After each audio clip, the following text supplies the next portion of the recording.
अस्सलाम वालेकुम सामाईन और नाज़रीन। आज हम आपको सीरत नबी करीम सल्लल्लाहु अलैहि वसल्लम के बारे में बताएंगे। इसमें हम आपको बयान करेंगे वाक़या असहाबुल फ़ील। सूरत फ़ील की आयत 1 5 में अल्लाह ताला फरमाते हैं, क्या आपने नहीं देखा कि आपके रब ने हाथी वालों के साथ क्या किया? क्या इसने इनकी तदबीर को नामुराद नहीं बना दिया? अल्लाह ने इन पर परिंदों यानी अबाबील के झुंड भेजे जो इन पर मिट्टी की कंकरियां फेंकते थे। इस तरह अल्लाह ने इनको खाए हुए भूसे की तरह कर दिया।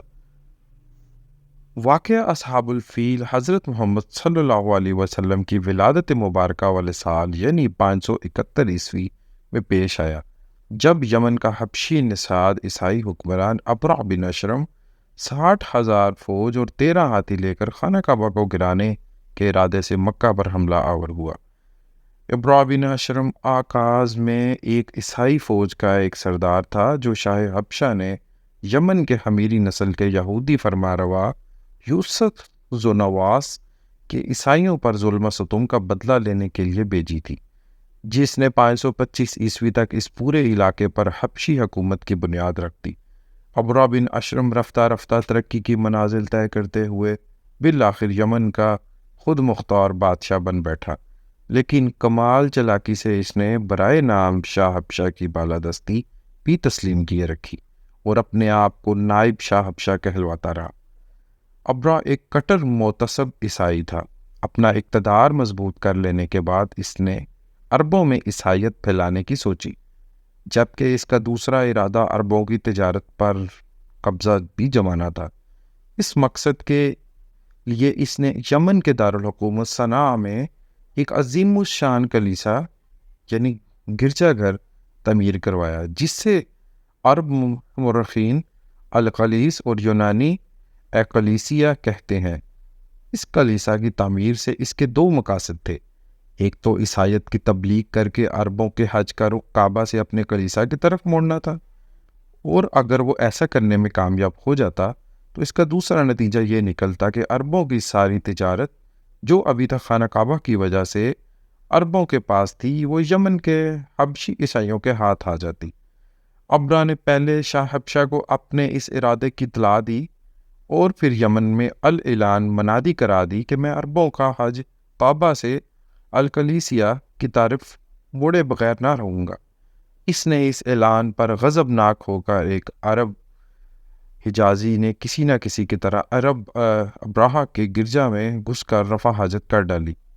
अपने कलीसिया की इस तौहीन पर अबरा ने कसम खाई कि मैं इस वक्त तक चैन से नहीं बैठूंगा जब तक काबा को गिरा ना दूं। इसके बाद सन 570 ईस्वी के आखिर में वो 60,000 फौज और 13 जसीम हाथी लेकर यमन से मक्का पर हमला आवर हुआ। रास्ते में 2 अरब सरदारों ने इसका मुकाबला करने की कोशिश की, मगर शिकस्त खाई और अबरा किसी तूफान की तरह मक्का के मुज़ाफ़ाती मकाम अल-मुख़म्मिस में पहुंच गया। यहाँ अबरा के लश्कर ने पड़ाव डाला, जबकि चंद दस्तों ने इसके हुक्म पर मक्का के करीब में लूट मार की और अहले तहामा और कुरैश के बहुत से मवेशी भी लूट लिए गए, जिसमें मक्का के सरदार और आप सल्लल्लाहु अलैहि वसल्लम के दादा हज़रत अब्दुल मुत्तलिब बिन हाशिम के 200 ऊँट भी थे। इसके बाद इब्रा ने एक एलची मक्का के सरदार हज़रत अब्दुल मुत्तलिब के पास भेजा और इसके ज़रिए अहले मक्का को पैगाम दिया कि मैं तुमसे लड़ने नहीं आया हूँ, बल्कि इस घर यानी काबा को गिराने आया हूँ। अगर तुम ना लड़ो तो मैं तुम्हारी जान और माल से कोई तारज ना करूँगा। हज़रत अब्दुल मुत्तलिब ने जवाब दिया, हम में इब्राह से लड़ने की ताकत नहीं है। काबा अल्लाह का घर है, वो चाहेगा तो अपने घर को बचा लेगा। एलची ने कहा, आप मेरे साथ इब्राह के पास चलें।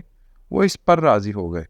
हज़रत अब्दुल मुत्तलिब बहुत खूबसूरत और शानदार शख्सियत के मालिक थे। अबरा इनकी मर्दाना वजाहत से इतना मुतासिर हुआ कि अपने तख्त से उतर कर इनके पास आकर बैठ गया। फिर आपसे पूछा, आप क्या चाहते हैं? इन्होंने कहा, मेरे जो ऊँट पकड़ लिए गए हैं, मैं अपने इन ऊँटों की वापसी चाहता हूँ।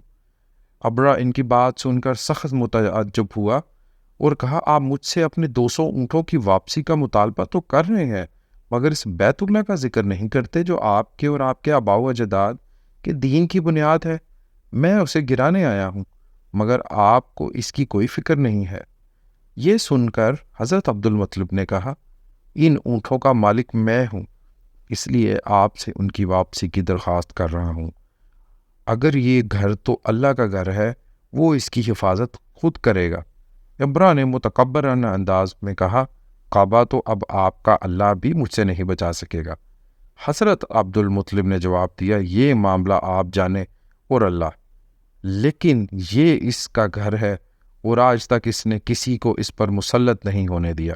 یہ کہہ کر وہ ابراہ کے پاس سے اٹھ گئے اور ابراہ نے واپس لیے گئے اونٹ لے کر مکہ آ گئے۔